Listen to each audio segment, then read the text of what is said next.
Papalit tayo ngayon ng clutch motor. Nasunog. Ayan. So, naging case nito guys ay umatras yung ayan, yung feeding ng overlock. Bago dito nila ginalaw sa dito sa rotation switch. Hindi naman dapat ginagalaw yan dyan. So, ang problema nito dito, kaya umatras.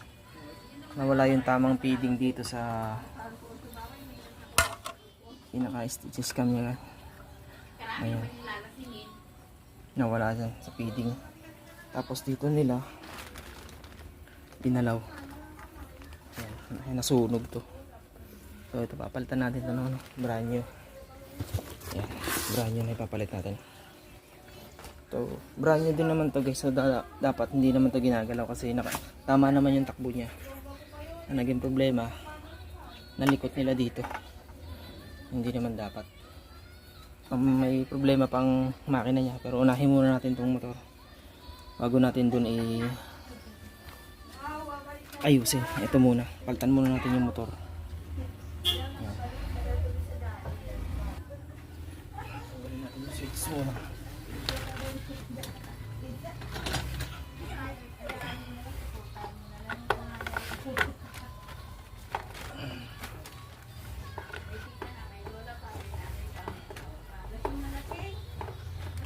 Isang bote lang.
Tanggalan natin.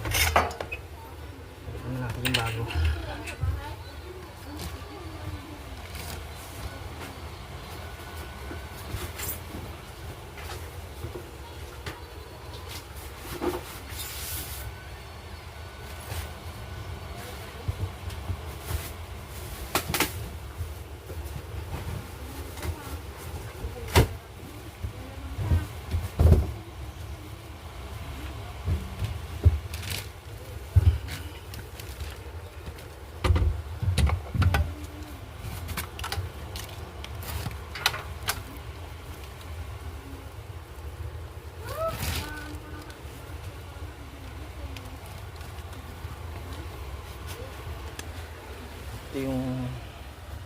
Ito yung bago guys. Ito yung nasunog. Ayan, nasunog yan. Patan natin siya ng bago. Kabit muna natin itong pag nagkakabit kayo guys, huwag nyo kalimutan to, absorber. Ayan, absorber yan. Shock absorber para hindi makalampag. Yan dito sa pinaka clutch motor niya. kabit guys, ganito, iwanan nyo na yung dalawa na to. Open. Ayan. Hindi yan. Tapos ganito. Tapos, ayan, belt. Ayan, pwede nyo na siya iwanan. Kasi nakaano naman eh. Ang nilagay ko.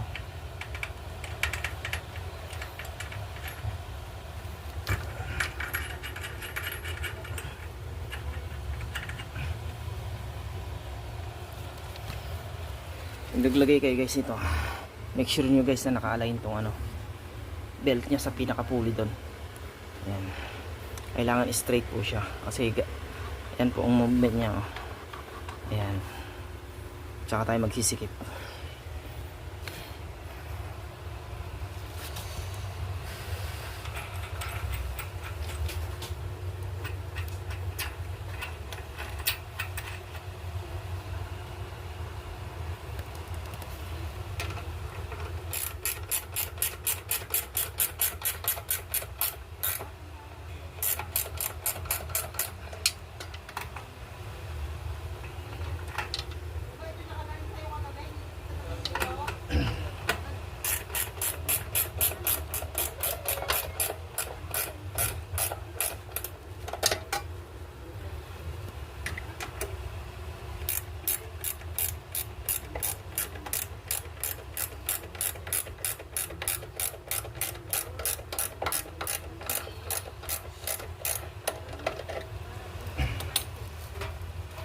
Skilip natin.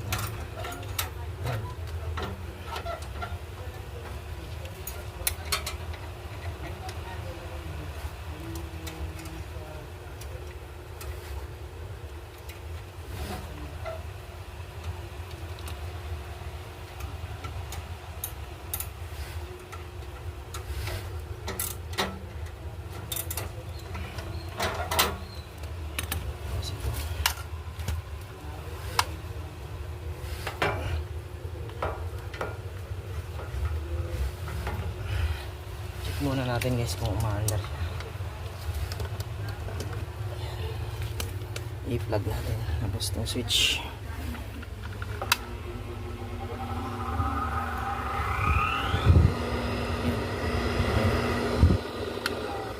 Dito naman natin yung pinaka switch doon.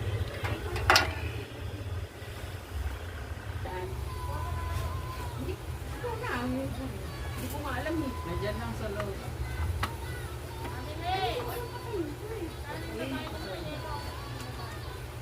Ganyan sa ibabaw pa rin. Ayaw, patay na.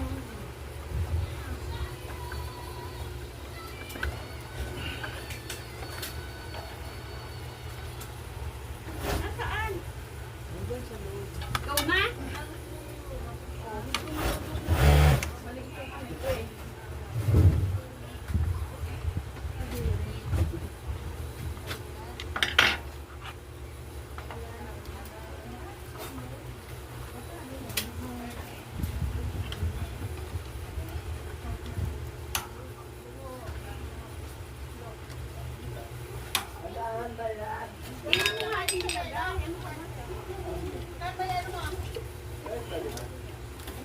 Dito yata mo. Diyan?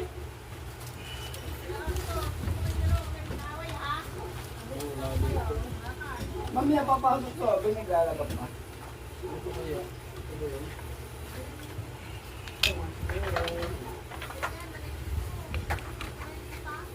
Ito ba yan? Aha.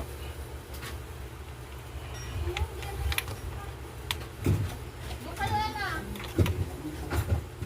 Nakaaway niya naman kayo. Saan ka naman bakit?